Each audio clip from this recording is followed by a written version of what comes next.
Welcome back to the show, everyone. It was a great night in Abingdon as the Falcons took on Tennessee High. The Vikings would make the first big play of the game. Zach Carter breaks through the line, blocks the Falcon punt to set up Tennessee High deep in Abingdon territory. 3 plays later, quarterback Jimmy Phipps calls his own number on the sneak, and he gets in for the score to make it 7-0 Vikings. Then the Falcons went on a long drive led by quarterback Luke Honaker, who keeps it for the nice run into Viking territory over the left side, follows his blockers. And the Falcons would cap off the drive. Alex Hawkins' cousin takes a handoff up the gut, scoots in for the touchdown, the score the 7, but it wasn't enough. All Tennessee High tonight by the final of 34-14. Grayson County over Marion by the final of 42-9. Lee County Generals hosting the Ridgeview Wolfpack going into the fourth quarter. Lee's Brennan Pendergraft.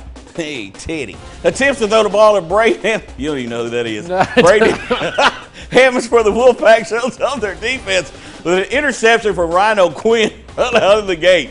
Then Ryan throws the ball really long to Coda Counts, which pays off as Coda catches it, getting Ridgeview 33-7. Later on the Wolfpack, Ryan succeeds another pass to Cannon Hill, getting them to 40-7 in this game. All Ridgeview over Lehigh by the final of 40-14. See, Teddy used to be a singer. Well, anyway, Bluefield over Richland, I'll tell you more later, by the final of 26-10. At John Battle, the Trojans led by 1 over Patrick Henry. Then on the third and 26, nobody has a play for this, but I guess they do. Ben Belcher drops back, finds Eli Delp in the flat, and he gets some great blocking, picks up the first down, deep in battle territory. Just like they drew it up. Exactly. Then Jay McPhail then gives the Rebels a lead. When he goes in from 5 yards out for the score, that's going to make it 12-7. McPhail continued to be a one-man wrecking crew. He said, "Do you want some more?"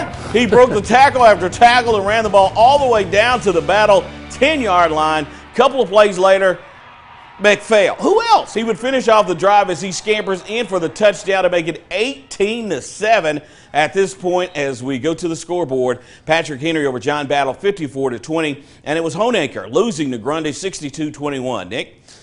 Returning back to Lee County, Thomas Walker, the Pioneers hosting the Claiborne Bulldogs. Bulldogs really came out for the camera. Zay Garrels.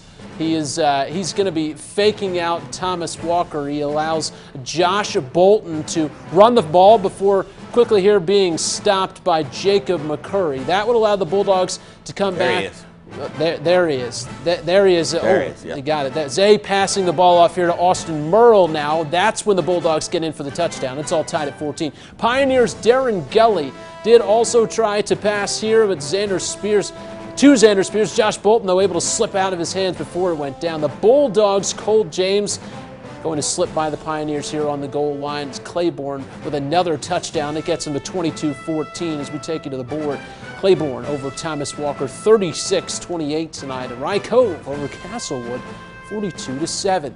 Union Bears made the trip down from Big Stone Gap to Gate City this evening. The Bears would jump out to an early lead when quarterback Rayshawn Anderson calls his own number, and he could have run to Big Stone Gap and back on this play without being touched. 59 yards to the house. 7-0 is the lead for the Bears. Gate City would get something going on offense when Luke Bledsoe completes the bubble screen.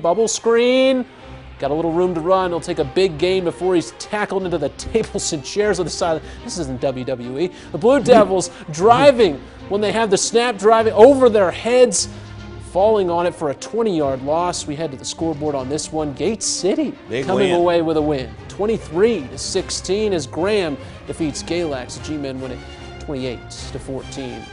High school football on a Thursday night. This from last night. Lebanon was hosting Virginia High. Bearcats leading 21-7 on construction work. There they are right there. They're on break. That's where they are. They're in the neon. Yeah. Okay.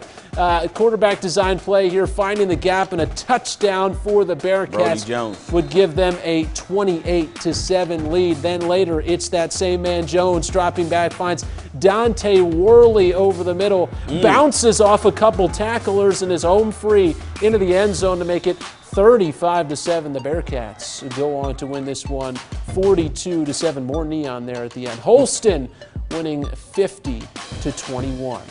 Some other scores for you. Northwood over Chilhowie in a strange one, 15-13. Then in a two-pointer, 16-14, George Wythe wins. And Tug Valley, West Virginia falling to Hurley, 20-13. Hey, that'll do it for the high school coverage tonight. If there's a highlight or a game you missed, please log on to our website, WJHL.com. Shortly after the show, when we come back, Kenny wraps up the day in sports. Stay with us.